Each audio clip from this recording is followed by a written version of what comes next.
ঈদের ছুটি শেষে গাজীপুরের ঢাকা টাঙ্গাইল মহাসড়কের চন্দ্রা ও ঢাকা ময়মনসিংহ মহাসড়কের চান্দনা চৌরাস্তা দিয়ে কর্মস্থলে লোকজনদের ফেরা অব্যাহত রয়েছে। অন্যান্য দিনের তুলনায় সড়কে গাড়ির চাপ একটু বেশি। সকাল থেকেই উত্তরবঙ্গ থেকে আসা যাত্রীদের ভিড় মহাসড়ক দুটিতে দেখা গেছে।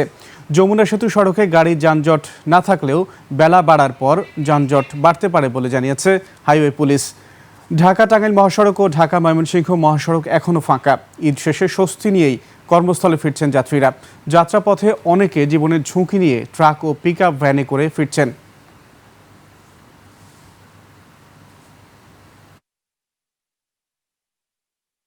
সানবিট সব দিবে সামাল। সানবিট ম্যাজিক প্রেস ডিশওয়াশিং এর মাথা ঘোরানো সলিউশন। ঈদ ফিরতি যাত্রায় মহাসড়কের খবর জানাতে আমাদের সঙ্গে যুক্ত হচ্ছেন সহকর্মী অপূর্ব রায়। অপূর্ব, গাজীপুর চন্দ্রা মহাসড়কের পরিস্থিতি আমাদের জানান।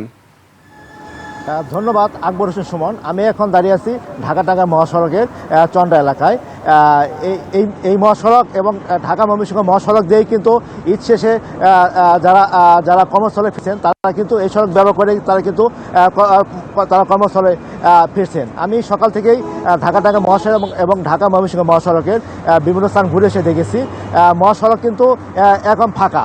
আপনি দেখতে পাচ্ছেন মহাসড়কের সার্বিক অবস্থা, যানজট কোনো নেই এবং যেসব যানবাহন চলাচল করছে সেগুলি কিন্তু স্বাচ্ছন্দ্যেই এবং ভাবেই তারা কিন্তু যানবাহনগুলো করছে। এবং যারা ঈদ শেষে এখানে আসছেন, বিশেষ করে উত্তরবঙ্গ থেকে যারা ঈদ করতে গিয়েছিলেন তারা কিন্তু ঈদ শেষে কিন্তু স্বস্তি নিয়ে কিন্তু তারা বাড়ি থেকে তারা কিন্তু কর্মস্থলে ফিরছেন। আমি একটু আগে গাজীপুর ইন্ডাস্ট্রিয়াল পুলিশের পুলিশ সুপার AKM জহিরুল ইসলামের সাথে কথা হয়। তিনি আমাকে যেটি জানিয়েছেন, ঈদের পূর্বে যেভাবে গার্মেন্টস কারখানা এখানকার ছুটি ঘোষণা করা হয়েছিল, ঠিক তেমনি ঈদ শেষেও গাজীপুরে তিন পর্বে কিন্তু এখানকার গাজীপুর শিল্প কারখানা খুলছে এবং এরই পর্যায়ে আজকে কিন্তু গাজীপুরের প্রায় 50% শিল্প কারখানা খুলবে। আগামীকাল বাদবাকি 40 এবং বাদবাকি পরবর্তী কিন্তু গার্মেন্টস কারখানা কিন্তু এখানে খুলবেন এবং এখানকার গার্মেন্টস কারখানা খোলার পরে কিন্তু যানজট এবং মানুষের চাপ বাড়বে, যেটা আমরা আশঙ্কা করছি।